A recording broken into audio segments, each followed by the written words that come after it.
Hello friends, welcome back to my YouTube channel. ഇന്ന് ഞാനിവിടെ കാണിക്കുന്നത് ഓറഞ്ച് മിൽക്ക് പുഡിംഗ് എങ്ങനെ തയ്യാറാക്കാം എന്നുള്ളതാണ്. ഈ പുഡിംഗ് തയ്യാറാക്കി എടുക്കുന്നതിന് വേണ്ടി 1 കപ്പ് ഓഫ് മിൽക്കാണ് ഞാനിവിടെ എടുത്തേക്കുന്നത്. അതിനോടൊപ്പം കോൺഫ്ലവർ 3 സ്പൂണും ഷുഗർ 2 സ്പൂണുമാണ് ഞാനിവിടെ എടുത്തേക്കുന്നത്. ഇതിൻ്റെ കൂടെ ഞാൻ ഒരു നുള്ള് ഉപ്പും കൂടി ഇടുന്നുണ്ട്. അതിനുശേഷം നമുക്ക് ഇത് കുറച്ച് മിൽക്ക് എടുത്തൊന്ന് മിക്സ് ചെയ്യാം. നല്ലപോലെ മിക്സായി വന്നതിന് ശേഷം ബാക്കിയുള്ള മിൽക്കും നമുക്ക് ഒഴിച്ചു കൊടുക്കാം.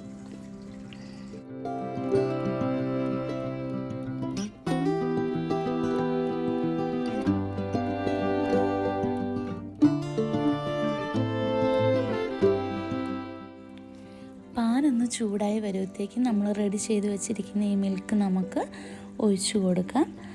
പിന്നെ നമ്മൾ ഫ്ലെയിം എപ്പോഴും മീഡിയം ഫ്ലെയിമിലാണ് വെക്കേണ്ടത്. അതിനുശേഷം നമുക്ക് ഇതൊന്ന് ഇളക്കി കൊടുത്തുകൊണ്ടിരിക്കണം.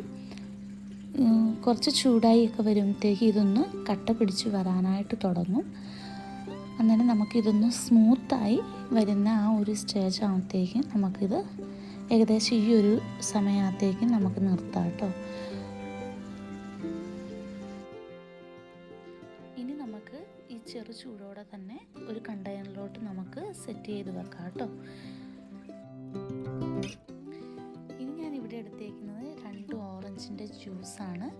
ഇതിലോട്ടും ഞാൻ 1 സ്പൂൺ കോൺഫ്ലവറും 1 സ്പൂൺ ഷുഗറുമാണ് ആഡ് ചെയ്തേക്കുന്നത്. അതിനുശേഷം നമുക്ക് നല്ലപോലെ ഇളക്കി കൊടുക്കാം. മധുരം നമുക്ക് നോക്കിയിട്ട് വേണമെങ്കിൽ ആവശ്യത്തിന് ചേർക്കാം കേട്ടോ. അതിനുശേഷം ഇതുപോലെ തന്നെ നമുക്ക് പാനൊന്ന് ചൂടായി വരുമ്പോഴത്തേക്കും നമ്മുടെ ഈ മിക്സ് നമുക്ക് ഒഴിച്ച് കൊടുത്ത് നല്ലപോലെ ഇളക്കി കൊടുത്തുകൊണ്ടിരിക്കണം. ഏകദേശം ഇതും അതേ സ്മൂത്തി ടൈപ്പിൽ വരും.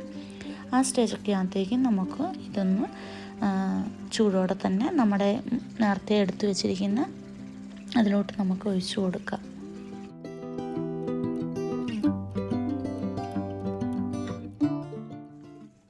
ഇതിപ്പം കംപ്ലീറ്റ് ആയിട്ട് സെറ്റ് ചെയ്തിട്ടുണ്ട്. ഇനി നമുക്കൊരു എന്തെങ്കിലും ഇതിൻ്റെ മേലെ ഡെക്കറേഷനൊക്കെ ചെയ്യണമെന്നുണ്ടെങ്കിൽ ഞാനിവിടെ ക്യാഷ്യൂ നട്ടാണ് ഒന്ന് ഇട്ട് കൊടുത്തേക്കുന്നത്. ഇതേപോലെ നമുക്കിഷ്ടമുള്ള എന്ത് വേണേലും വെക്കാം കേട്ടോ. അതിന് ശേഷം നമുക്ക് ഒരു 2 to 3 hours വരെ ഒന്ന് ഫ്രീസറിൽ വെക്കാം, ഇതുപോലെ കവർ ചെയ്തിട്ട്. ഇതിപ്പോൾ 2 to 3 hours ഫ്രീസറിൽ നിന്നും ഞാൻ എടുത്തതാണ്. ഇതിപ്പോൾ പാകത്തിന് റെഡി ആയിട്ടുണ്ട്. ഇനി നമുക്കിതൊന്ന് മുറിച്ച് നോക്കാം ഇതെങ്ങനെയുണ്ടെന്ന് അറിയാനായിട്ട്.